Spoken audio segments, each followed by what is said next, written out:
Nu tā, mēs atrados vienā vietā, kas gluži nav Rīga. Šī vieta atrodas,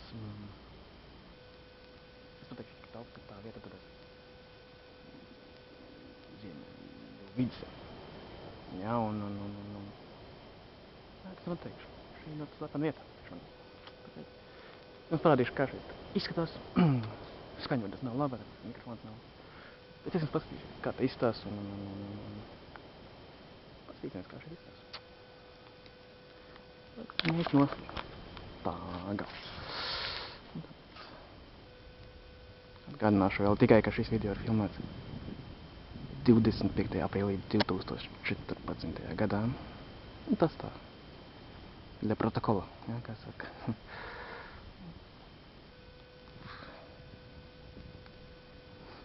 Nu, šeit izstās ļoti laba vieta relaksācijas, starp citu. Jā, tā kā klusums, apkārt mežs un ļoti patīkama vieta šeit. Tiešām atpūsties no pilsētas plūsmas un relaksēties, jā. Ūdens viļņošanās. Varbūt, ka redzam,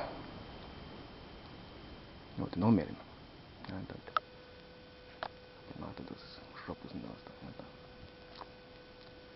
Sapcīt, pēc viļņošanās varētu pateikt, no kuras būs vējš pukš. Bet tas tā. Ezers nav liels, un nav arī dziļš. Maksimāli dziļums te ir apmēram ezera vidū plus minus 5 metri. Bišķi mazāk varbūt. Tā.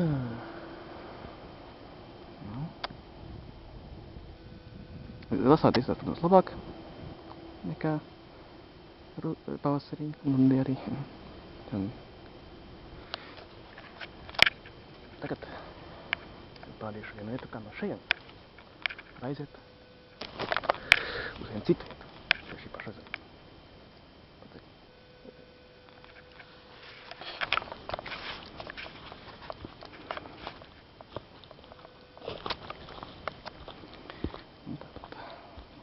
Viņa ļoti šaura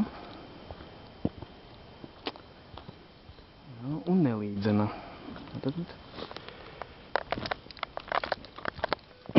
Tad var arī paklupt. Ja? Skatāmies, kā šeit izskatās.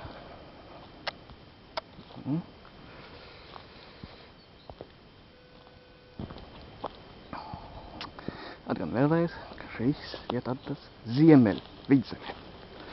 Apmēram 90 km no Rīgas, plus minus. Tas arī viss, kas būtu jāzina. Как говорится, для YouTube, да? Так что YouTube. For YouTube.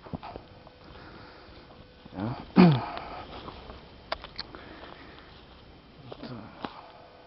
Šeit izskatās tā pavasarī.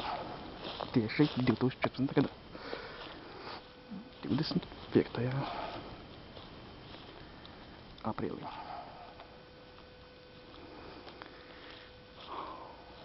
Un tad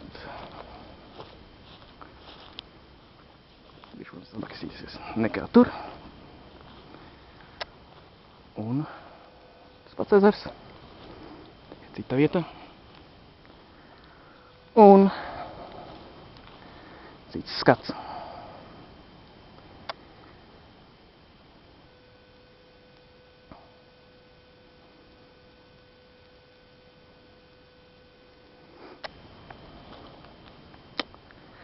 Nu, tā izskatās.